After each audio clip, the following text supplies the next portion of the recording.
નમસ્કાર મિત્રો, સ્વાગત છે તમારો વિડીયોમાં। તમે જોઈ રહ્યા છો દેશ, દુનિયા અને ગુજરાતના તાજા સમાચાર।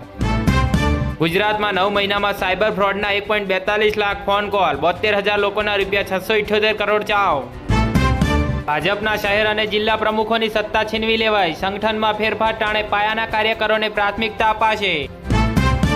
માવઠાથી પરેશાન ખેડૂતોમાં અવાજ ઉઠ્યો, હવે કૃષિ સહાય નહીં, બેંક ધિરાણ માફ કરો। ભાજપના દિગ્ગજ નેતાઓનું સરનામું બદલાયું, તમામ નવા મંત્રીઓને બંગલાની ફાળવણી। પાલનપુરમાં એસટી સ્ટેશન પર બસમાં યુવકનો આપઘાતનો પ્રયાસ, પોલીસ દોડતી થઈ।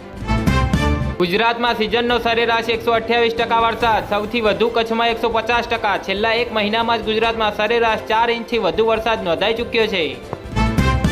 હિંમતનગરમાં ભાજપના સ્નેહ મિલન કાર્યક્રમમાં ખેડૂતોનો હલ્લાબોલ, કાર્યકર્તા ભાગ્યા, સ્થળ બદલવું પડ્યું। 16મી સદીમાં ખોવાયેલું બોમ્બ જીસસ નામનું જહાજ રણમાં દટાયેલું મળ્યું, 2000 સોનાના સિક્કા સહિતનો મળ્યો ખજાનો। નિરાશ ખેડૂતોની સરકાર પાસે માંગ, જો ઉદ્યોગોનું દેવું માફ થઈ શકે તો ખેડૂતોનું નુકસાન કેમ નહીં। 4 નવેમ્બરના મહત્વના સમાચાર, અંબાલાલ પટેલની આગાહી, 7 નવેમ્બરથી ઠંડા પવન ફૂંકાવવાની શક્યતા। જૂનાગઢ ભારતી આશ્રમના લઘુ મહંત મહાદેવ ભારતી થયા ગુમ, પોલીસે શોધખોળ શરૂ કરી।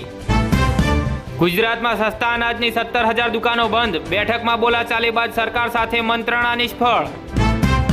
ચીને તો વૈશ્વિક સ્તરે હડકંપ મચાવી, એક નિર્ણયથી ગોલ્ડ માર્કેટમાં હાહાકાર, સોનાના ભાવમાં આવશે જંગી ઉછાળો। આજે ગુજરાતમાં 24 કેરેટ સોનાના ભાવ 1,32,230 છે અને 22 કેરેટ સોનાના ભાવ 1,21,250 છે। વડોદરામાં એલપીજી બોટલમાંથી ગેસ ચોરીનું કૌભાંડ, 40 દિવસ બાદ ટેમ્પો ડ્રાઈવર અને ડિલિવરી બોય સામે ફરિયાદ। માંગરોળમાં હચમચાવી દેતી ઘટના, ટ્રોલી બેગમાંથી મળી અજાણી યુવતીની લાશ, પોલીસ તપાસ શરૂ। વડોદરાના લક્ષ્મીપુરા વિસ્તારમાં જાહેરમાં ગાળો બોલી ઝપાઝપી કરતા 6 યુવકોનો વિડીયો વાયરલ, પોલીસે 6ને દબોચ્યા। કોલેજોના અધ્યાપકોને સ્ક્રીનિંગ ટેસ્ટમાં 60 ગુણ આવે તો રિસર્ચ માટે 1 થી 3.5 લાખ સુધીની સહાય મળશે।